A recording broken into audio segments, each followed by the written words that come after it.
Welcome to our video series introducing you to web graphics. In this video, we'll explore the impact of various JPEG quality settings.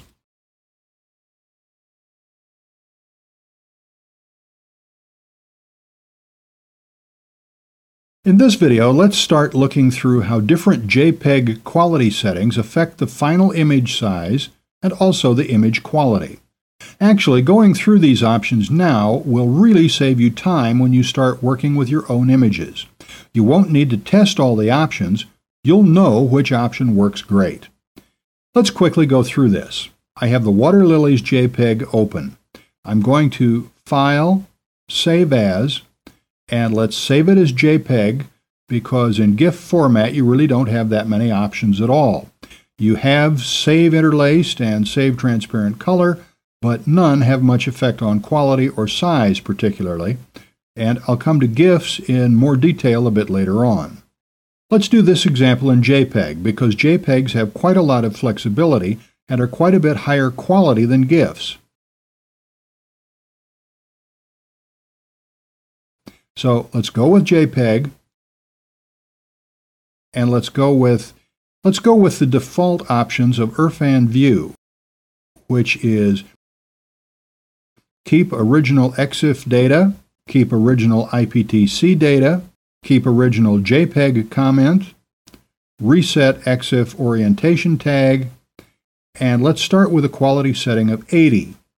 And let's rename this as 80 and save. Okay, now I'm going to press F5 and you see that it's currently showing one image out of one in the current directory. But I've just saved another one, haven't I?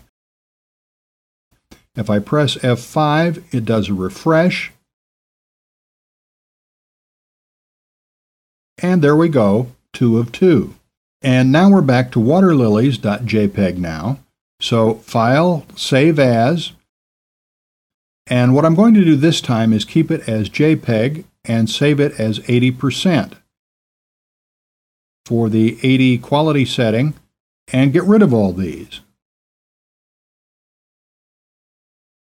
So 80, no options.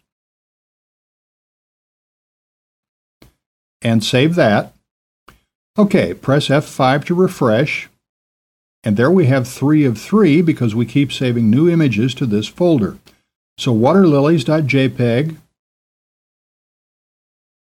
File Save As, let's stick with 80%, and this time let's click on Progressive JPEG. I'll explain in a moment what that is. Okay, so 80, no options except progressive. And save. Refresh, F5 again, and we're back to waterlilies.jpg, our original. So File, Save As, and let's quickly, and actually what I'll do is untick everything and let's take it down to 60. And let's just rename this as 60. Okay, F5, press F5 on the keyboard to refresh again, and now it's 5 of 5. We keep adding more images. Waterlilies.jpg, File, Save As, and let's keep the settings the same except that 60 comes down to 40. And call it 40, and we'll just do one more at a quality setting of 20. Save. F5, waterlilies.jpg, File, Save As, and let's rename it as 20 and bring this down to 20. Okay, save, and that's all done. So refresh, and there we go, waterlilies.jpg. So let's start looking through these using the back and forth arrows. This is 80%. If I flip between this and the original version, waterlilies.jpg, is there much discernible difference? You may not be able to see the difference. There's a tiny difference, but it's really not very noticeable at all. So let's compare file sizes. So the original water lilies JPEG, original information, colors 115,000, disk size is 217 kilobytes. For 80, which again is a barely noticeable difference, very little loss of quality, image information, and the number of unique colors, 120,000, and disk size, it comes down to 80 kilobytes. So just a 20% difference makes a massive difference in the size, even though visually there's hardly any difference. Let me just 120,000 unique colors here. But if we go back to the original, there's interestingly 115,000. Fewer colors, but the size is a lot bigger. Interesting.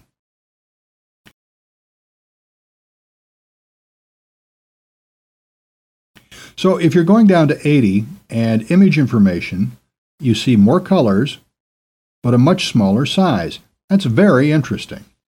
Okay, let's keep going on. Left to 80, no options. And let's see what difference that makes. Image information and colors should be pretty much the same, 120,000 and 80 kilobytes. So very little difference when I unticked those options. So that's 80 with no options. If we just go back to 80 with all the options selected, image information, and exactly the same size. So unticking those options made no difference to the file size. So, okay, no option, and we want to go one more, 80, no option except progressive. And let's see what difference progressive makes. Image information, and okay, about half a kilobyte or maybe 1 kilobyte. So not much benefit there at all, at least as it regards size. However, you may want to go with this option for a different reason. And the reason is that what progressive does, it doesn't wait until the entire image is loaded in the viewer's browser before showing the image. It shows it in stages.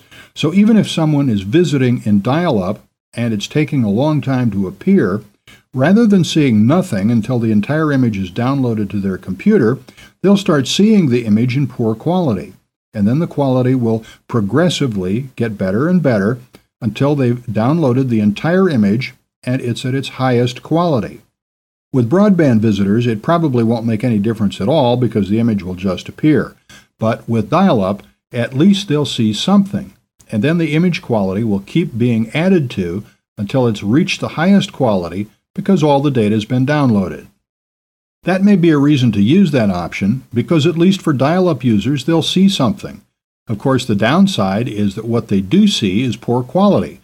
So it may be a bit jarring for them in the first instance as the image keeps updating and updating until it reaches the highest quality. Okay, let's go left and take a look at 60. And let's actually flick through 60 and 80 and see if there's much difference.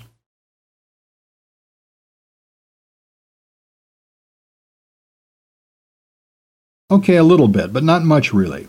You have to look pretty carefully to notice it. Okay, let's take a look at 60.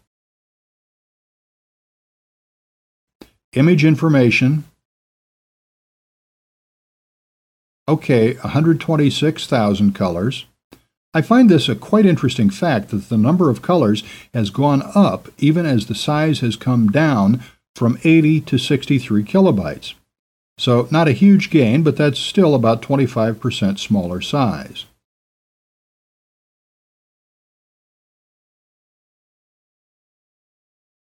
Okay, let's go to 40. And let's flick between them and see.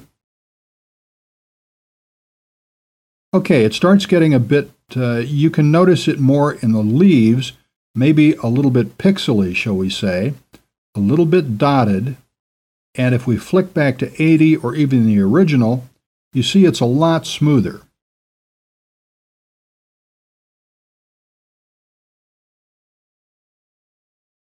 Let's go back to 60 and it starts looking a little bit dotted. But really, it depends on how much people are really going to look at the images and what the images are for. You know, if you take photographs and you want to present those photographs in a portfolio, you obviously want to present them at the highest possible quality. But maybe if they're just part of a website, maybe people won't notice if they're slightly lower quality. So, 60, image information. So again, as shown, 126,000 colors, that's gone up. So 63 kilobytes in size. Let's jump to 40. Yes, it looks pretty dotted. If we go to image information, okay, still 126,000 colors, 48 kilobytes. So maybe another slight gain of maybe around 20 or 25%. Okay, that. And let's jump to 20 and flick between them and see. And yes, it does start deteriorating. It looks a lot less clear. Image information.